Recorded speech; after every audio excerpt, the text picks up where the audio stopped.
శివోహం. నా పేరు పరశురాములు. నాది రాజన్న సిరిసిల్ల డిస్టిక్ నుంచి వచ్చినాను. నేను ఎస్కేస్లో జాయిన్ అయ్యి గత 6 నెలలు అవుతుంది. మా వైఫ్ అండ్ మా ఫాదర్, మా తోబుట్టుల మధ్యలో విపరీతమైన రిలేషన్షిప్ బ్రేక్ ఉండే. నేను లెవెల్స్ మొదలుపెట్టిన నుంచి నా రిలేషన్షిప్లో చాలా ఇంప్రూవ్మెంట్ బాగా వచ్చింది.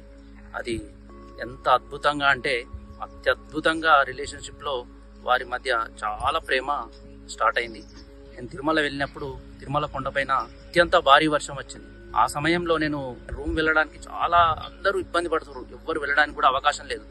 అప్పుడు గురువుగారిని తలుచుకున్నా, ఓ గురుదేవా దయచేసి వర్షాన్ని నా కోసంతో పాటు ఇతరుల కోసం కూడా ఒక 1/2 అవర్ ఆపండి గురుదేవా అని ప్రే చేసిన. వితిన్ 10 minutes ఆగిపోయింది. అది పెద్ద బిగ్ మిరాకిల్. ఒక సాక్షాత్తు ఈ వెంకటేశ్వర స్వామి కొండపైనే గురువుగారిని తలుచుకోగానే వర్షం ఆగిపోయింది. ఇంతకన్నా అద్భుతం ఇక ఆ పరమశివుడే నాకు గురువు రూపంలో వచ్చి ఇంత జ్ఞానాన్ని అందిస్తున్నందుకు శ్రీ జీవేశ్వర యోగి గారికి పాదాభివందనంతో కూడిన కృతజ్ఞతలు తెలియజేస్తున్నాను.